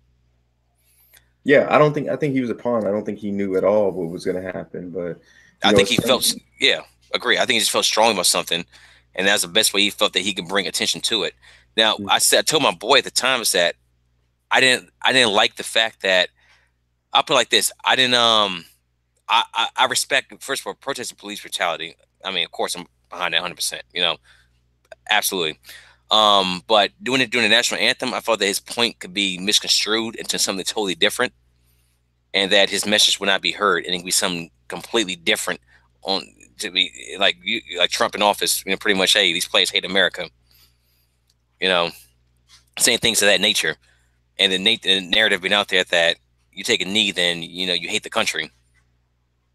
yeah, that's what it turned into. Yeah, and and that's one thing that made me nervous about it at first. Like, hey, that's a stand right there, but it could turn into something totally different than you ever intended it out to be. Yeah, and that's what happened. But also, everybody who wanted to protest something decided that they were going to do it, and the NFL nipped this in the bud.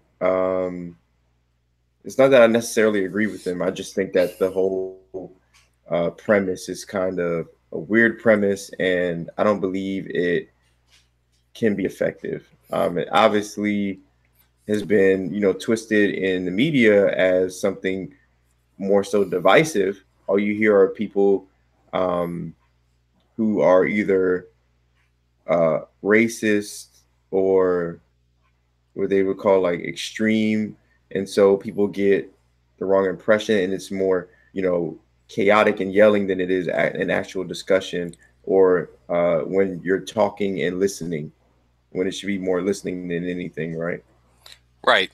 And a question I also have is that why during the national anthem would the That's what I'm protest need to saying. happen? None of it made too much sense. Because to me, Kaepernick was never. If you're going to sit out the national anthem, I feel like that's a stronger statement than I want to start a conversation. I feel like you're saying way more than that, right? Um, I'm That's how most people against, interpret it, and that's how it was interpreted. because that would be the only meeting. Now to switch it and say, no, I'm doing this because I want to start a conversation. It doesn't connect. It doesn't make any sense to people. But it's ways that you can actually make it sense to. It's been things out there that can make sense to people, but you're going in totally different things, like the Department of Defense charging or the NFL charging the Department of Defense to do the national anthem, millions of dollars upon years of even having military folk out there, singing the national anthem, doing flybys, how many tax dollars that takes to come off the top. It's more ways you actually look into that than just. But the things he's protesting was police brutality. I don't think Kaepernick ever saw it going the way it did at all. He just felt so strong about something. He felt that's the best way to do it, best way he can get heard. Unfortunately, the message became something totally different, and we're at today. Well, yeah, and last point, I just want to say you brought up a great point about the United States government. They're in business with the NFL, and that's also bad for business when you pretty much insult the sponsor. Can I say that? The Yes, you can say NFL, that. You can say that. yeah, the NFL is a big recruiting tool for the United States military.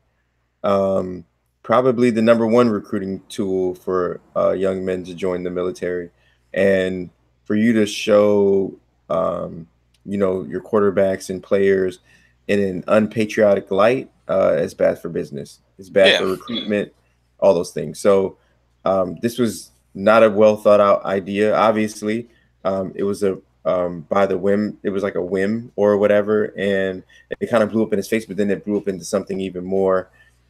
It did get a conversation started, but nothing constructive. Yeah, well, Malcolm Jenkins has went to well, I won't say nothing constructive.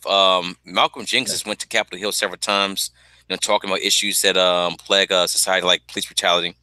But he also has other things that he likes to talk about as well too. I have to actually look it up. I don't have it on top of my head right now, but the NFL has donated, I think, about 90 million towards social causes when they met with the players. So there have been things that have gotten done from the Kaepernick protests. So essentially, the NFL said, "Hey, it's 90 million, but you got to stop doing this." Kaepernick himself said he was going to stop if he ever got signed again. Said he wouldn't kneel again. I think Malcolm Jenkins was done kneeling in like November of this past season.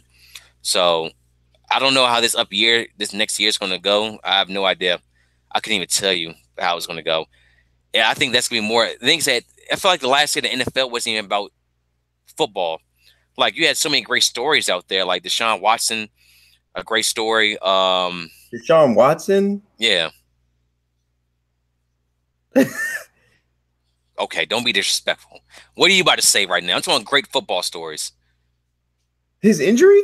No, I'm talking his play before the injury. Oh, sorry. I'm like, my bad. Yeah. You're right. My bad. Now I'm talking about this play on the football field, like Deshaun Watson's play before the injury. Yeah, rookie running backs, the Jacksonville Jaguars. Like you had a lot of great stories out there in the NFL that were somewhere being overshadowed from the protests. Yeah. The protests definitely took things over, especially when Trump. That was a good 6 weeks of our lives that we won't get back. But really, to be honest, for me, it's all about fantasy. I can't wait till the fantasy football season starts. Yahoo sent me an email to go ahead and open up my league again. So, hope to see you there, troll. I'm winning this year. What? I said I'm winning. Disrespect the champ like that? I am winning this year. That's right. All right, we'll see, LeBron. You know what? That may be my team name right there. Just to fuck with you all year. Oh man. Well, you can't spell LeBron without L. Damn. Yeah, that's hurts for that guy right there. But you know what? I guess you can't spell Lakers without the L either. Man, yeah. 2 L's together. Yeah, so we definitely want to get into some fantasy stuff like drafting, maybe a little strategy, and of course, trash talking banter. Maybe I could teach you a little something. Hey, I've been doing very well in a lot of leagues, but the scoring that Teddy set up only affects Teddy. Nobody else really scores very well unless it's Teddy. He has like a hidden score system. They just reveal it after the draft, so it's kind of hard for anyone else to win besides Teddy in this league.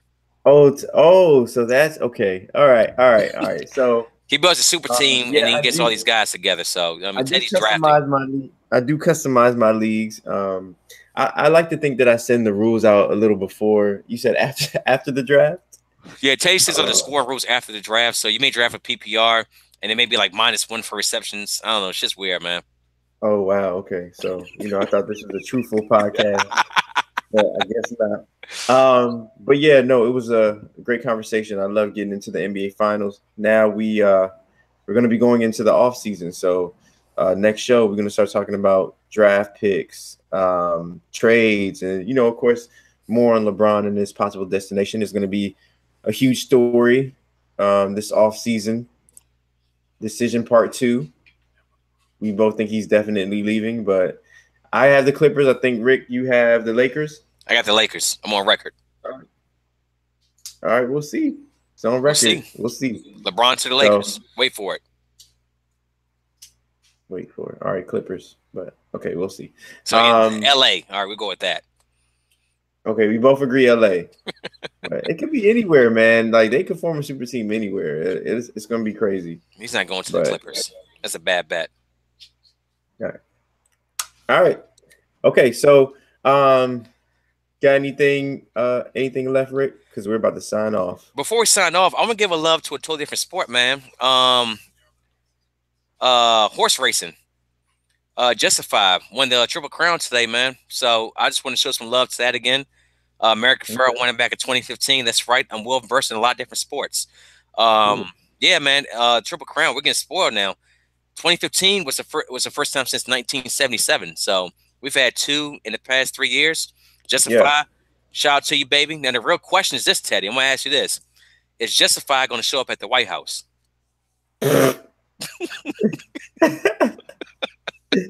Oh man, that's funny. Will he get the invite, or will it get rescinded? The horse is going to shake a hoof with the ass. Probably rescinded. Yeah, I think he took a kneel with the hoof before the before the race started, back in the Kentucky Derby. So I don't know. We got to see that horse's birth certificate. Yeah, that horse man's gonna have a great life. Always gonna, horses after they win the Triple Crown, they don't race anymore. They may race in they may race again, a little like so horse racing. I don't know if you know, but 3-year-olds like the prime time to actually when they get in the Triple Crown race. After that, they may race a few more times, the 4-year-olds, 5-year-olds. I don't know too much about that, but after that, pretty much they're just fucking until they go to the glue factory, producing children. Damn, that's your dream life. Fuck until I hit the glue factory one day. Yeah. I got 2 kids. I already got a wife. I'm good. that time has passed. I'm in my 30s now. Yeah, you just waiting for the glue factory. I want some Jay-Z shit right now. Cool. Without the money. Well, maybe one day. Get your Coke game up, man. Hey, I tell you what though, next week we'll be in the new studio, face to face. Yes, sir. Yeah. Excited about that. Yeah, got a brand new program. It'd be wonderful. It'd be easy. It'd be very easy.